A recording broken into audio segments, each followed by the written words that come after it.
প্রতিদিন দেশে এবং দেশের বাইরে ঘটছে অসংখ্য ঘটনা, জন্ম হচ্ছে সংবাদের। দিনের সংবাদ এবং সেখান থেকে বাছাই করা সংবাদের বিশ্লেষণ নিয়ে ডিবিসি নিউজের নিয়মিত আয়োজন বিবিএস কেবলস নিবেদিত সংবাদ সম্প্রসারণ নিয়ে আমি সোনিয়া হক আছি আপনাদের সাথে। প্রতিদিন এই আয়োজনে আমাদের সাথে স্টুডিওতে থাকবেন দুজন প্রথিতযশা সাংবাদিক, যাদের দীর্ঘ অভিজ্ঞতা থেকে জানব সংবাদের আদ্যপান্ত পর্যালোচনা। আজ আমাদের সাথে সংবাদ সম্প্রসারণে অতিথি হয়ে এসেছেন bdnews24.com এর সিনিয়র সম্পাদক আমানুল্লাহ কবির এবং আছেন দৈনিক সংবাদের ব্যবস্থাপনা সম্পাদক কাশেম হুমায়ুন। স্বাগত আপনাদের সংবাদ সম্প্রসারণ অনুষ্ঠানে। প্রথম আমাদের সংবাদ শিরোনাম যেটি ছিল সেটি যে আজকের আওয়ামী লীগের বর্ধিত সভা ছিল এবং গতকাল আমরা যেমনটা দলের সাংগঠনিক সম্পাদকের কাছে জানতে পেরেছিলাম যে উনি বলেছেন যে এই বর্ধিত সভা থেকেই আওয়ামী লীগ নির্বাচনের প্রস্তুতি সম্পর্কে, তাদের পরবর্তী করণীয় সম্পর্কে একটা দিক নির্দেশনা দিবে এবং সেটি আওয়ামী লীগ সভানেত্রী শেখ হাসিনা দিয়েছেন। তিনি বলছেন তৃণমূল থেকে আসলে আওয়ামী লীগকে জনপ্রিয় করার আহ্বান জানিয়েছেন এবং তৃণমূল কর্মীরা যেন নিজেদেরকে আরও জনপ্রিয় করে তুলতে আগ্রহী হয় বা উদ্যমী হয় বা উদ্যোগী হয় সেই আহ্বান জানিয়েছেন। কেন্দ্র এবং তৃণমূল এই যে একটি সংযোগ স্থাপনের যে চেষ্টা আওয়ামী লীগ করছে, আমানুল্লাহ কবির আপনার কাছে আমি আলোচনা শুরু করতে চাই বিষয়টি দিয়ে। এটি কি তাদের এই নির্বাচনের প্রস্তুতির প্রথম ধাপ বলে আমরা মনে করতে পারি কিনা? নির্বাচনের ব্যাপারটা কিন্তু নির্বাচন নিয়ে প্রপাগান্ডা বা প্রচারণা কিন্তু অনেক আগে থেকে শুরু হয়ে গেছে। এটা কিন্তু নতুন না। আপনার প্রধানমন্ত্রী বিভিন্ন জায়গায় কিন্তু ভোটও চেয়েছেন, নৌকায় ভোটও চেয়েছেন, তাই না? প্রচারণা আগেই শুরু হয়ে গেছে।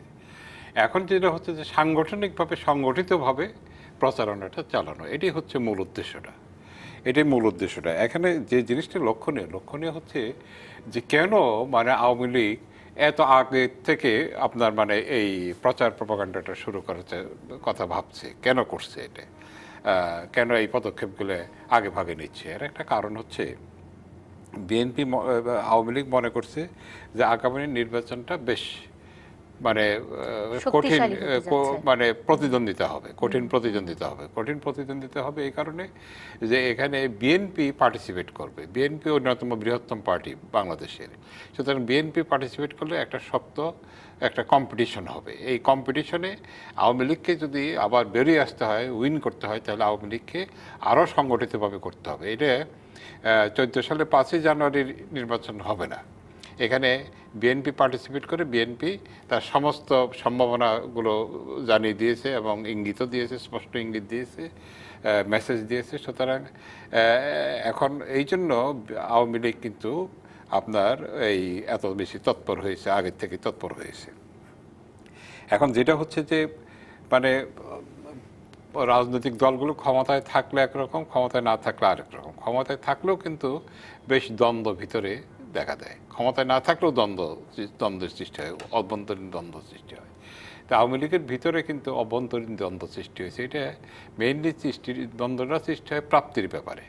প্রাপ্তি নিয়ে কিন্তু কে পেলো না এ নিয়েই কিন্তু, বা কে কত পাবে না এটা নিয়েই কিন্তু দ্বন্দ্বটা সৃষ্টি হয়, কনফ্লিক্টটা সৃষ্টি হয়। সেই কনফ্লিক্টও কিন্তু আওয়ামী লীগের অভ্যন্তরে আছে। একটা মানে রুলিং পার্টি হিসেবে তার অভ্যন্তরে কিন্তু এই কনফ্লিক্টে রয়েছে, ওয়ার্কার্সদের ভিতরে, নেতাদের ভিতরে রয়ে গেছে, এলাকায় রয়ে গেছে, এরকমভাবে রয়ে গেছে।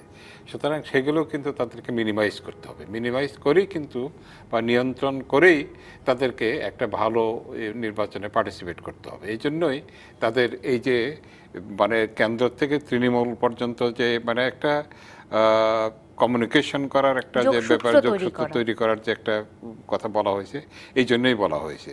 যদি তৃণমূলকে যদি ঠিক মতো না রাখা যায় তাহলে কেন্দ্র এককভাবে কিছুই করতে পারবে না, কেন্দ্র সেখানে অসহায়।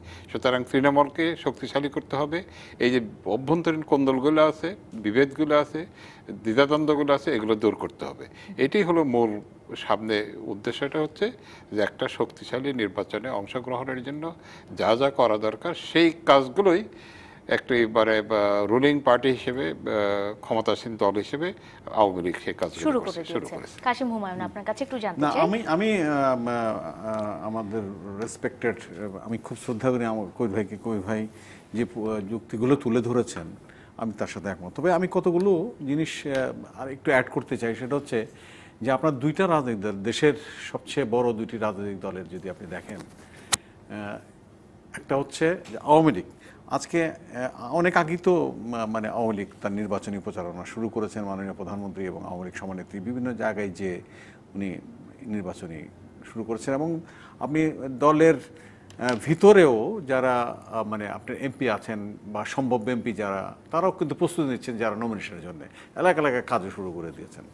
এবং আপনি আজকে যদি মাননীয় প্রধানমন্ত্রীর যে বক্তব্যটা আওয়ামী লীগ সভানেত্রী, সেখানে কিন্তু দেখবেন যে উনি কিন্তু প্রকাশ্যে কয়েকটা কথা বলেছেন দলের এই তৃণমূল পর্যায়ের নেতৃবৃন্দের কাছে। প্রথমত আভ্যন্তরীণ কোন্দলটাকে, যে একটু আগে কবির ভাই হয়তো ইঙ্গিত দিয়েছেন যে আপনার আভ্যন্তরীণ দ্বন্দ্ব নিরসনের ব্যাপারে তিনি একটা জাস্ট বেশ জোরালোভাবেই কথাটা বলেছেন। তার দ্বিতীয়ত আরেকটা জিনিস হচ্ছে যে জনগণের সাথে তার সম্পৃক্ত থাকা, তার দলের কর্মীদের, যে আওয়ামী লীগ কর্মীদের দলের সাথে সম্পৃক্ত থাকতে হবে। জনসভায় মানে টাকা পয়সা বিত্ত এই সময়ের পেছনে হয়তো অনেকেই আছেন, অনেকেই চলছেন বা হয়তো চেয়ে আছেন, কিন্তু তাদের দিকে তিনি একটু সময় বেশ তীর্যভাবেই কথা বলেছেন যে এর থেকে বেরিয়ে আসতে হবে। আওয়ামী লীগ হচ্ছে বঙ্গবন্ধুর দল এবং বঙ্গবন্ধু হচ্ছে সারা জীবন তার স্ট্রাগলের ভিতর দিয়ে কিন্তু তার রাজনীতি এস্টাবলিশ হয়েছেন। তার একটা দলে একটা আদর্শ আছে, সেই আদর্শটাকে বাস্তবায়নের উপরই খুব জোর দিয়েছেন। এগুলো কিন্তু মেসেজ ইলেকশনের, এগুলো মেসেজ, হ্যাঁ, যে আপনি এইভাবে চলতে হবে দলকে। প্রকারান্তরে আপনি যদি বিএনপির দিকে আসেন, যে আমরা গত 2014 নির্বাচনে তারা অংশ না নিয়ে 5,000 অংশ নিয়ে যে ভুলটা করেছেন, তারা হয়তো চিন্তা ভাবনা করছেন যে এই যে একটা বড় রকমের একটা তারা ছিটকে পড়েছেন একটা রাজনীতির মাঠ থেকে। এবং সেই জায়গায় কিন্তু দেখবেন যে বিএনপির নেতৃবৃন্দ, বিএনপি যারা পলিসি মেকার, তারা কিন্তু আমি বলবো যে বেগম খালেদা জিয়াকে মানে সম্মানিত বিএনপি চেয়ারপারসন, তাকে কিন্তু তারা একটা বোঝানোর চেষ্টা করেছেন। তিনিও পজিটিভ বেশ এখন।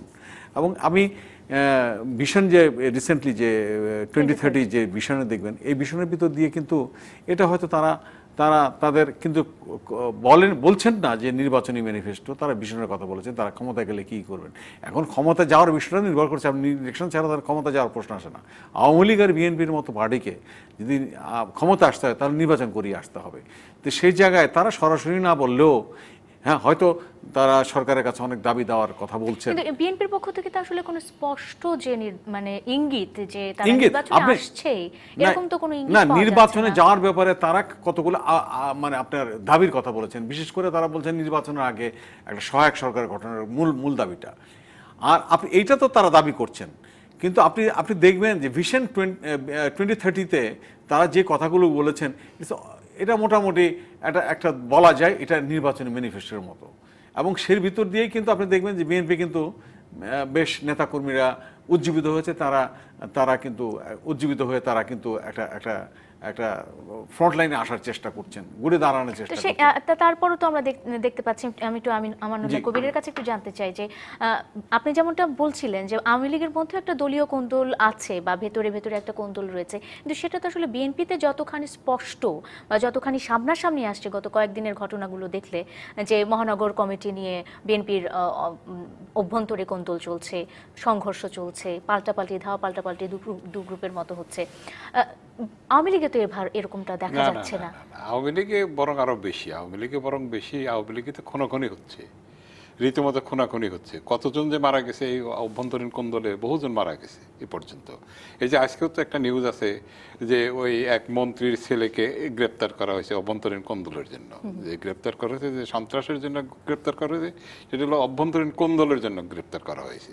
সুতরাং সেটা হচ্ছে, এটা বড় বড় পার্টিতে এটা হবেই, এটা আপনি অ্যাভয়েড করতে পারবেন না। কোনো একটা সমাধানে পৌঁছতে পারছে না বিএনপি এতদিন, যেহেতু বিএনপি মানে এটা আমি আগেই বলেছি যে প্রাপ্তি ব্যাপারটা নিয়েই কিন্তু সংঘর্ষটা হয়, অভ্যন্তরীণ সংঘাতটা হয়। যে বিএনপির প্রাপ্তির সম্ভাবনাটা তো কম, সেখানে তো খুব একটা বেশি কিছু নেই।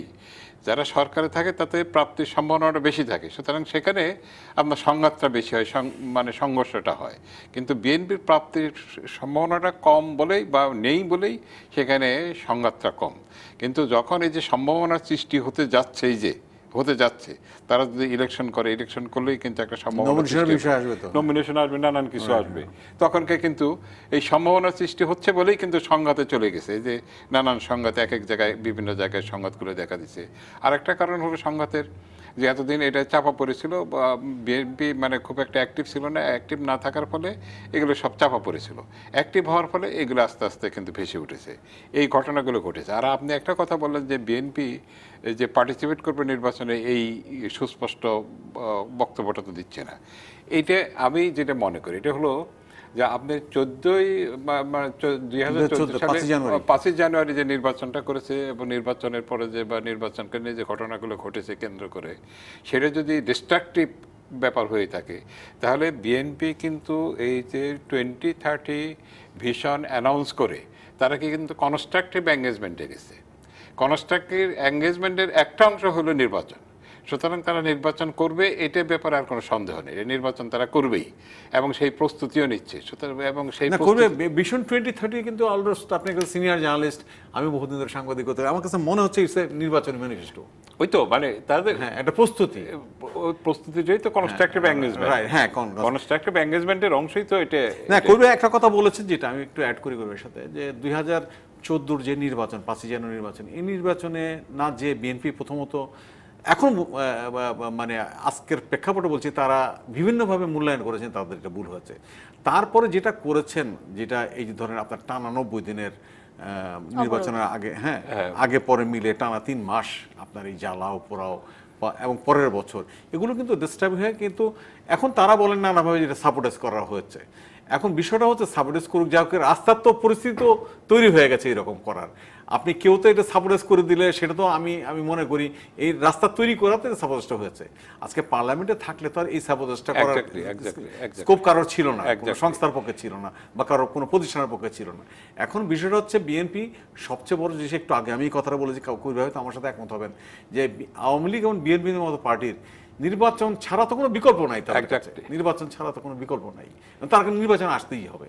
এখন 2014 নির্বাচন 2019 নির্বাচনের মতো, যেটা 2014 আর 2000, এই যে 5 বছর পর যে নির্বাচন 2019 হচ্ছে, এখানে আপনি নিশ্চিত করে বলতে পারি আমি যে এখানে একটা প্রতিদ্বন্দ্বী নির্বাচন হবে। কারণ সেক্ষেত্রে কি বিএনপি কি তাদের যে দাবি দেওয়াগুলো আছে, প্রথম দাবি যেটা আমরা বারবার শুনি, তত্ত্বাবধায়ক সরকারের দাবি কখনো নিরপেক্ষ, তত্ত্বাবধায়ক সরকারের দাবি তত্ত্বাবধায়ক সরকার তো এই কনস্টিটিউশন দেখে তার হবে না। তত্ত্বাবধায়ক সরকারের যে পদ্ধতি, এই পদ্ধতি কনস্টিটিউশনের মধ্যে নাই। এখন যেটা মাননীয় প্রধানমন্ত্রী গত 14 নির্বাচনের আগে একটা ফর্মুলা বের করেছিলেন, এখন সামনে এটা হবে কিনা আমি জানি না, যে অল পার্টির একটা পার্টিসিপেটরি না গভর্নমেন্ট যারা পার্লামেন্টে ছিলেন, ওইটাই এক ধরনের বিএনপিকে অফার দেওয়া হয়েছিল, বিএনপি তো সেখানে জানে না, যে কিন্তু তো সেখানে তারা চলে আসছে। এখন এই ফর্মুলা, এখন প্রবলেমটা কি হচ্ছে? প্রবলেমটা হচ্ছে যে আপনি ওই গভর্নমেন্টটা ফরমেশনটা কিন্তু পার্লামেন্টে যারা ছিলেন তাদের ভিতর থেকেই কিন্তু আপনার ফরমেশনটা হতো, হ্যাঁ, কারণ এই সংসদীয় ব্যবস্থায়। কিন্তু এখন তো বিএনপি পার্লামেন্ট নাইও, এটা আরেকটা সমস্যা। তো এখন বলা হচ্ছে একটা আরেকটা ফর্মুলা বেরিয়েছে, যারা বলছেন যে আপনি টেকনোক্রেট কোটাতে কয়েকজন মন্ত্রী নিতে পারেন, হ্যাঁ, সেখানে বিএনপিকে প্রোভাইড করা যায় কিনা। তো এখন প্রশ্নটা হচ্ছে বিএনপিকে প্রোভাইড করার বিষয়টা হচ্ছে যে আপনার একটা সমঝোতার বিষয়, এই কনসেপ্টটা যদি কাজ করে মাননীয় প্রধানমন্ত্রী সেই জায়গায় আবার সেই অফারটা দিবেন কিনা, এটা তো একটা বিষয়। 2014 পরিস্থিতি আজকের পরিস্থিতি এক না, কারণ রাজনীতিতে মিনিটে মিনিটে পরিস্থিতি চেঞ্জ হয়ে যায়। আপনি 2014 দিয়েছেন, বা মানে এর আগে নির্বাচন তত্ত্বাবধায়ক ছিল, তত্ত্বাবধায়কটা নাই, তো এখন কি আছে, ফরমেশনটা কি? এখন অল পার্টির সমন্বয়ে একটা মানে আপনার যে গঠন করার যে একটা মানে প্রধানমন্ত্রী ঘোষণা দিয়েছিলেন শেখ হাসিনা, সেই জায়গায় কিন্তু সেই পরিস্থিতি এখন আর ওইরকম নাই। কারণ সেক্ষেত্রে কি বিএনপি ছাড় দিয়ে আসবে? আমি জানি না সামনের দিনগুলো কি হবে, সেগুলো বলতে একটা সমঝোতায় যদি যেতে হয়, বা বিএনপিকে যেটা হবে, শুনুন, বিএনপি তো অলরেডি ছাড় দিয়েছে, ছাড় দেয়নি এটা তো ঠিক না। আপনার কেয়ারটেকার গভর্নমেন্টের দাবি থেকে তারা সরে এসে তারা সহায়ক সরকারের কথা বলছে। সহায়ক সরকারের ফর্মুলাটা তো এখন এটা হচ্ছে তারা তো একটা সহায়ক সরকারের ডেফিনেশন দিবে নিশ্চয়ই, তাই না? যখন দাবি করছে তখন একটা ডেফিনেশন দিবে। এখন এই ডেফিনেশন দেওয়ার পরে আপনার সরকারের সঙ্গে সরকারও সেটা দেখবে, দেখার পরে এটা নেগোসিয়েশনও হতে পারে, নাও হতে পারে, সরাসরি রিজেক্টও হতে পারে, প্রত্যাখ্যাত হতে পারে, কিন্তু তারপরে একটা আলোচনাও হতে পারে, সব কিছুই হতে পারে। এই যে কথাটা আমি বারবার বলি আজকে, মানে কাশেম হুমায়ুন সেই কথাটা বললেন, এই যে প্রধানমন্ত্রীর সামনে কিন্তু একটা ফর্মুলা, কিন্তু তিনি সহায়ক সরকারের একটা ফর্মুলা কিন্তু দিয়েছিলেন সর্বদলীয় সরকারের মাধ্যমে, সেটাই হলো। কিন্তু সেই পরিস্থিতিটা এখন আছে কিনা, ওই 2014 সালের পরিস্থিতিটা 2019 সালে হবে কিনা বা 2018 সালে হবে কিনা, সেটার উপর নির্ভর করবে অনেক কিছুই, তাই না? আর একটা জিনিস হচ্ছে, সবচেয়ে বড় জিনিস হচ্ছে, আপনি যত যাই বলেন, আপনাকে কিন্তু সংগ্রাম করে আদায় করতে হবে।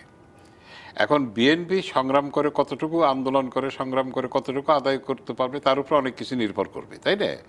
আর সেখানে এমন পরিস্থিতি যদি সৃষ্টি হয় যে আওয়ামী লীগ কিছু ছাড় দেবে, তাহলে ছাড় দিবে। আর পরিস্থিতি যদি এরকম সৃষ্টি না হয়, তাহলে আওয়ামী লীগ কেন ছাড় দিবে? আওয়ামী লীগের তো দরকার নেই।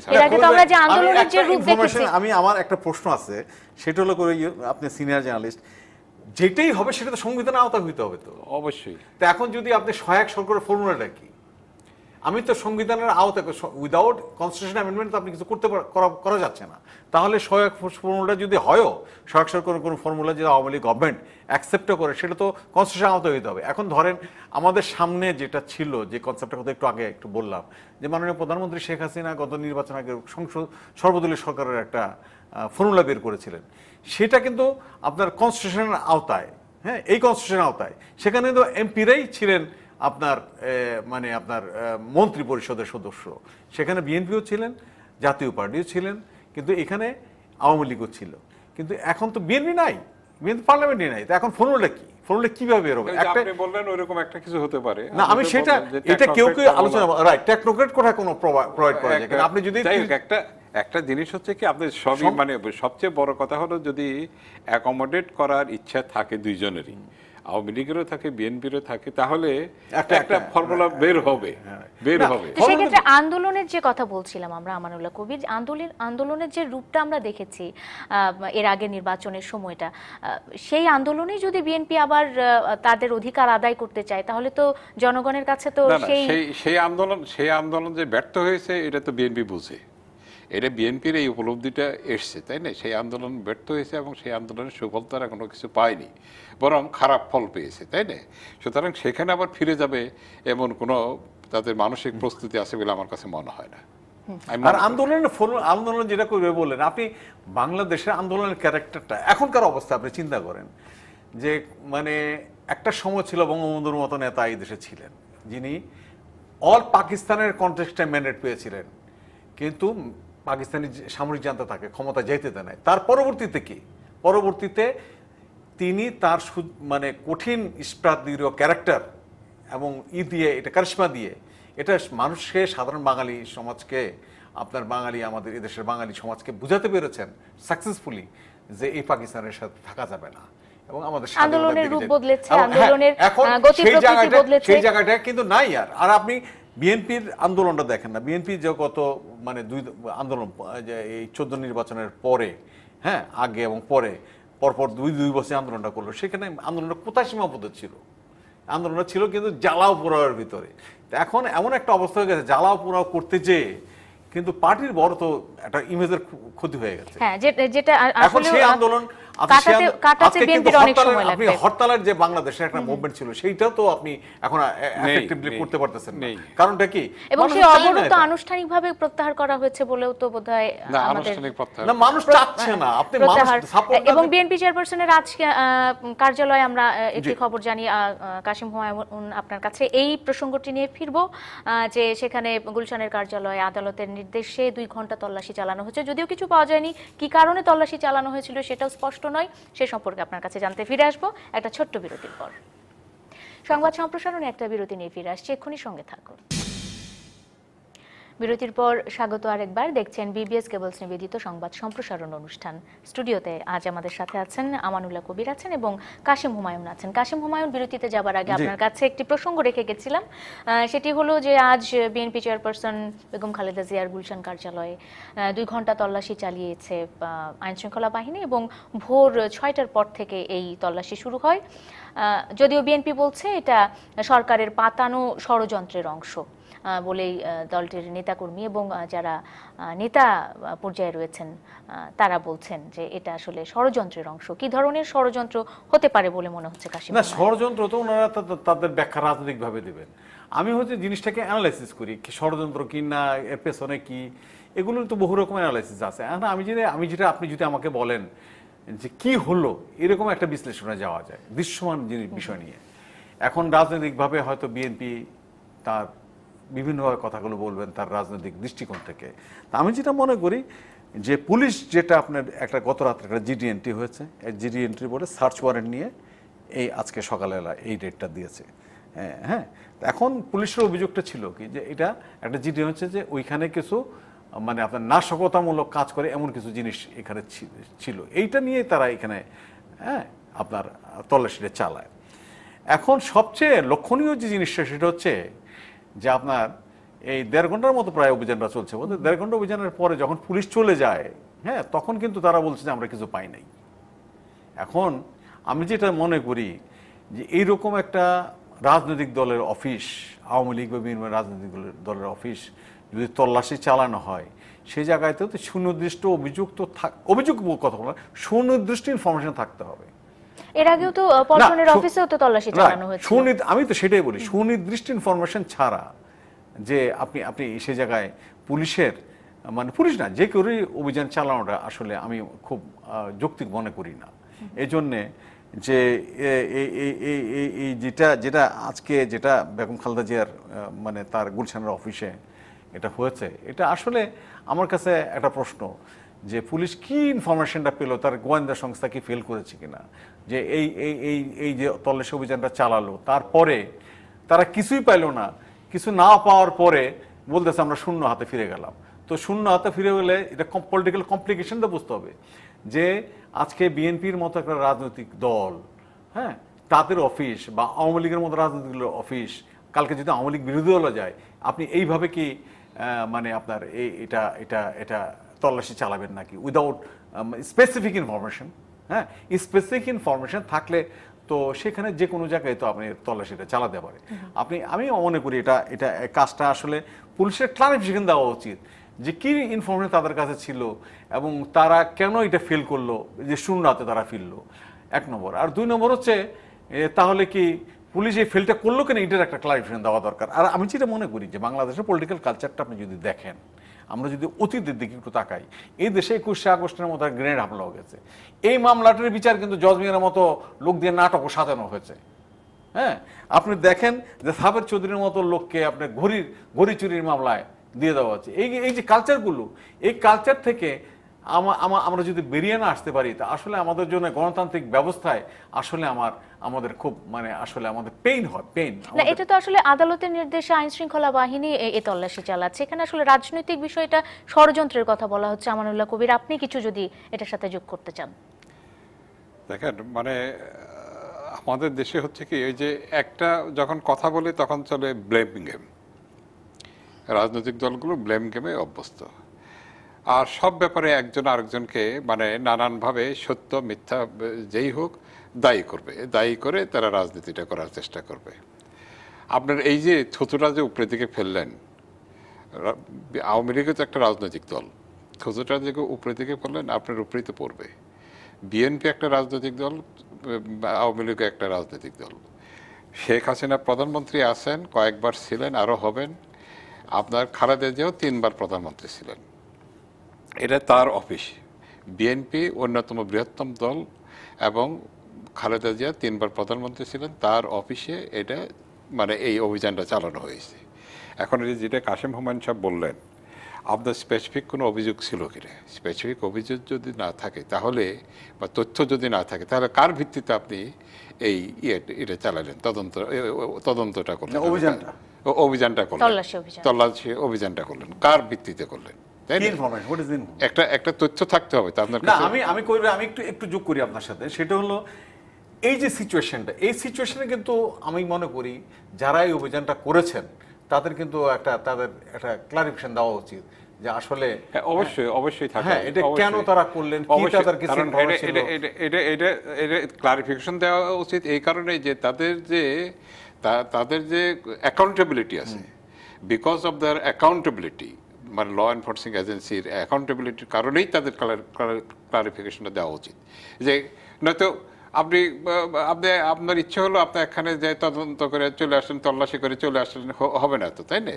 এখন যদি আপনি মনে করেন যদি বেগম খালেদা জিয়ার অফিসে মানে তল্লাশি হতে পারে, তাহলে আমার অফিসে হতে পারে, আমার বাসায় হতে পারে, সব কিছু সব জায়গায় হতে পারে, তাই না?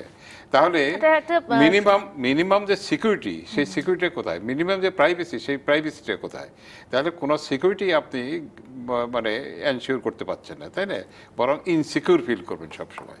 তো এইগুলো হয়েছে কি, এগুলো মানে আপনি যে কারণেই হোক, যেটা বিএনপি বলতেছে যে এর ষড়যন্ত্র ইত্যাদি ইত্যাদি, যেটাই বলুক, তো একটা জিনিস হচ্ছে যে আপনি এই অভিযান দিয়ে কি করতে চেয়েছিলেন?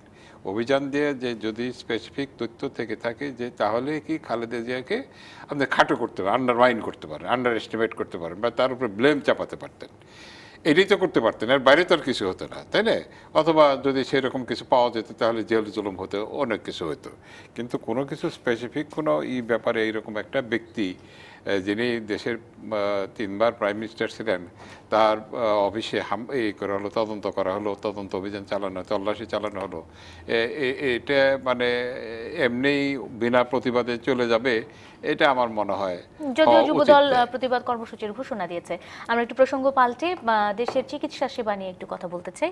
আমানুল্লাহ কবির, আপনাকে দিয়ে আমি একটু জানতে চাই যে দেশের যে কিডনি ডায়ালাইসিসের যে রোগীরা যে কষ্টগুলো মুখোমুখি হতো বা দেখা যেত যে চিকিৎসা ব্যয় বেশি হওয়ার কারণে তাদের অনেক অসুবিধা হচ্ছে, সেটি এই গণস্বাস্থ্য নগর হাসপাতাল তাদের জন্য একটু সুবিধা করে দিয়েছে এবং 100টি ডায়ালাইসিস মেশিন সেখানে চালু করা হয়েছে এবং কম খরচে চিকিৎসা সেখানে কিডনি ডায়ালাইসিস করা হবে। মানে কিডনি ডায়ালাইসিস শুধু নয়, দেখা যাচ্ছে যে বাংলাদেশের চিকিৎসার ব্যয় কিংবা চিকিৎসার ক্ষেত্রে বিশ্বাসযোগ্যতার এমন একটা পর্যায়ে গিয়ে দাঁড়িয়েছে যে কেউ একটু অসুস্থ হলে কিন্তু দেশের বাইরে যেতে আগ্রহী হচ্ছেন। এর ফলে যে চিকিৎসা সেবার বা বাংলাদেশের চিকিৎসা ব্যবস্থার উপর যে প্রভাবটা পড়ছে, সেটা আসলে কি ধরনের প্রভাব পড়ছে? আপনি সঠিক ব্যক্তিকেই মানে জিজ্ঞেস করেছেন। সঠিক ব্যক্তি এই কারণে, আমার ওয়াইফকে সপ্তাহে 3 দিন ডায়ালিসিস নিতে হয়, 3 দিন ডায়ালিসিস নিতে হয়। আজকে বেশ কয়েক বছর হলো তার অবস্থাটা এরকম।